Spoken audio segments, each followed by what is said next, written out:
വീണ്ടും നമ്മുടെ വീഡിയോയിലേക്ക് എല്ലാവരെയും സ്വാഗതം ചെയ്യണം. ഇന്ന് നമ്മൾ ഒരു പായസത്തിൻ്റെ റെസിപ്പിയാണ് കേട്ടോ ചെയ്യുന്നത്. അത് നമ്മൾ സാധാരണ ശർക്കര പായസം അരി ചേർത്തിട്ട് ശർക്കര പായസം റെഡിയാക്കുമല്ലോ, അതിൽ നമ്മൾ കുറച്ച് ചക്ക കൂടെ ചേർത്തിട്ടാണ് ഈ പായസം റെഡിയാക്കുന്നത്. അപ്പോൾ നിങ്ങൾ വിചാരിക്കും ഈ അരിപ്പായസത്തിൽ എങ്ങനെ ചക്ക ചേർത്തിയാൽ അതിൻ്റെ ടേസ്റ്റ് എങ്ങനെയുണ്ടാവും, അതെന്തിനാണ് അതിൻ്റെ ചേർത്തേണ്ട ആവശ്യം എന്നൊക്കെ വിചാരിക്കുമല്ലേ. പക്ഷെ നിങ്ങൾ തീർച്ചയായിട്ടും ഇതൊന്ന് ട്രൈ ചെയ്ത് നോക്കണം കേട്ടോ. ഞാനിത് വീട്ടിൽ വെറുതെ ഒന്ന് ട്രൈ ചെയ്ത് നോക്കിയതാണ്. അപ്പോൾ ഇവിടെ എല്ലാവർക്കും ഇഷ്ടപ്പെട്ടപ്പോൾ ഞാൻ വീഡിയോ ഇടാമെന്ന് വിചാരിച്ചു. ഒരു പ്രത്യേക ഒരു ടേസ്റ്റ്, നമ്മുടെ അരിപ്പായസത്തിൻ്റെ ആ ഒരു ടേസ്റ്റ് തന്നെ ഒരു എന്താ പറയുക, ഒരു നല്ലൊരു റിച്ച് ടേസ്റ്റ് എന്നൊക്കെ പറയില്ലേ, ആ ഒരു ടേസ്റ്റ് തന്നെയായിരുന്നു നമ്മുടെ പായസത്തിന്. അപ്പോൾ നിങ്ങൾ തീർച്ചയായിട്ടും ഇതൊന്ന് ട്രൈ ചെയ്തിട്ട് കമൻറ്റ് അറിയിക്കാൻ വിട്ടുപോരുത് കേട്ടോ. അപ്പോൾ നമുക്ക് വീഡിയോയിലേക്ക് കിടക്കാം അല്ലേ. നമുക്കിത് എങ്ങനെ ചെയ്യേണ്ടതെന്ന് നോക്കാം അല്ലേ. ആദ്യം നമ്മൾ പച്ചരി നന്നായിട്ട് വേവിച്ചെടുക്കാനുണ്ട്. അപ്പോൾ അതിനായിട്ടൊരു പാത്രത്തിൽ നമ്മൾ പച്ചരി നന്നായി കഴുകിയതിന് ശേഷം തേങ്ങയുടെ 2ാം പാലിലാണ് നമ്മളിത് വേവിച്ചെടുക്കുന്നത്. ഇപ്പോൾ ഒരു തേങ്ങയുടെ ഒരു മുറി ഇന്ന് നമുക്ക് പാലെടുത്താൽ 2ാം പാലും 1ാം പാലും സെപ്പറേറ്റ് ആയിട്ട് എടുക്കുമല്ലോ. അപ്പോൾ അതിൽ 2ാം പാലിൽ നിന്ന് നമുക്ക് ഈ അരി വേവിച്ചെടുക്കാം. അപ്പോൾ ഞാനിവിടെ ഒരു 1.5 ഗ്ലാസ്സോളം 2ാം പാൽ എടുത്തിട്ടുണ്ടായിരുന്നു. അതിൽ ഈ പച്ചരി വേവിച്ചെടുക്കാം. നമുക്ക് ഈ 2ാം പാൽ മതിയാവില്ല, അപ്പോൾ നമുക്ക് കുറച്ചും കൂടി പച്ചവെള്ളം ചേർക്കേണ്ടി വരും. പക്ഷെ നമുക്ക് ആദ്യം ഇതിലൊന്ന് നന്നായിട്ട് വേവിച്ചെടുക്കാം കേട്ടോ. ഇതുപോലെ നമ്മൾ തേങ്ങാപ്പാലിൽ തന്നെ അരി വേവിച്ചെടുക്കുമ്പോൾ പായസത്തിനൊരു പ്രത്യേക ടേസ്റ്റ് തന്നെയാണ്. നമ്മളതിനെ അങ്ങനെ ചെയ്യുന്നത് കേട്ടോ. അരി വേകണ സമയം കൊണ്ട് നമുക്ക് മിക്സിയിൽ ചക്ക ഒന്ന് നന്നായിട്ട് അരച്ചെടുക്കാനുണ്ട്. അപ്പോൾ ഞാനിവിടെ നല്ല പഴുത്ത ചക്ക ഒരു 7 എണ്ണം ചക്കയുടെ ചോള എടുത്തിട്ടുണ്ട്. അത് നന്നായിട്ട് മിക്സിയിൽ അരച്ചെടുക്കാം. അപ്പോൾ നോക്കാം, നമുക്ക് അരി വെന്തോന്ന് നോക്കാം. അപ്പോൾ അരി അങ്ങനെ വെന്ത് വന്നിട്ടില്ല, ഒരു ഹാഫ് കുക്ക് ആയിട്ടേ ഉള്ളൂ. അപ്പോൾ ഈ സമയത്ത് നമുക്ക് അതുപോലെ തന്നെ വെള്ളമൊക്കെ നന്നായി വറ്റി വന്നിട്ടുണ്ട്. നമ്മൾ തേങ്ങാപ്പാൽ വെച്ചിട്ടുണ്ടായിരുന്നല്ലോ, അപ്പോൾ ആ തേങ്ങാപ്പാലൊക്കെ നന്നായി വറ്റി വന്നിട്ടുണ്ട്. അപ്പോൾ വെള്ളം പോരാത്തുണ്ടെങ്കിൽ നമുക്ക് കുറച്ച് പച്ചവെള്ളം കൂടെ ചേർത്തിട്ട് വീണ്ടും നന്നായിട്ട് വേവിച്ചെടുക്കാം. ഈ സമയത്ത് തന്നെ നമുക്ക് വേറെ മറ്റേ ഗ്യാസിൽ നമുക്കൊരു ഫ്രൈയിങ് പാനിൽ നെയ്യ് ഒഴിച്ചു കൊടുക്കുക. എന്നിട്ട് നമ്മൾ ഈ അരച്ച് വെച്ചിട്ടുള്ള ചക്ക ഉണ്ടല്ലോ, അതിന് നമുക്ക് നന്നായിട്ടൊന്ന് മൂപ്പിച്ചെടുക്കാം.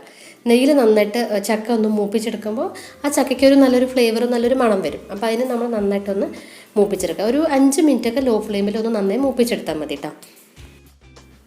ഈ സമയത്ത് തന്നെ നമ്മുടെ അരിയൊക്കെ നന്നായി വെന്ത് വന്നിട്ടുണ്ട്. നമുക്കിനി ഇതിലേക്ക് ശർക്കരപ്പാനി ഒഴിച്ചു കൊടുക്കാം. ഞാനിവിടെ ഒരു ഗ്ലാസ്സോളം ശർക്കരപ്പാനി ഒഴിച്ചിട്ടുണ്ട്.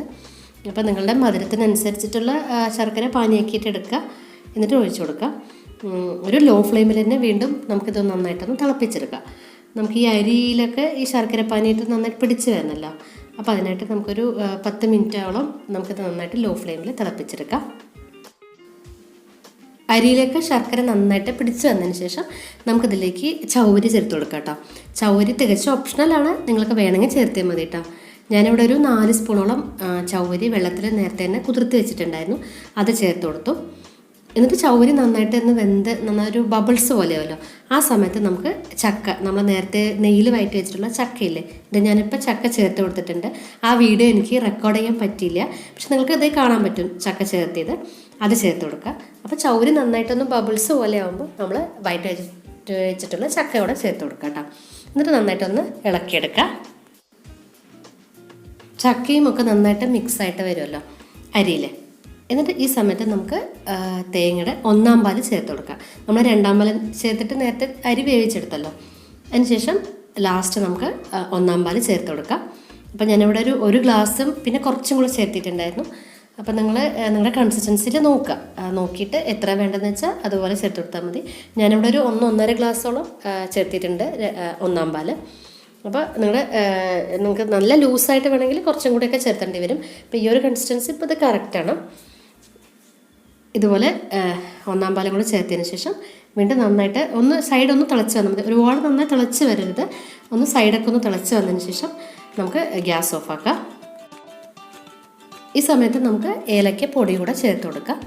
അതുപോലെ നിങ്ങൾക്ക് വേണമെങ്കിൽ നെയ്യിൽ കുറച്ച് കാഷ്യൂ, കിസ്മിസ്, അതുപോലെ തന്നെ തേങ്ങാക്കൊത്തൊക്കെ വറുത്തിട്ട് ഇതിൽ ചേർത്ത് കൊടുക്കാം കേട്ടോ.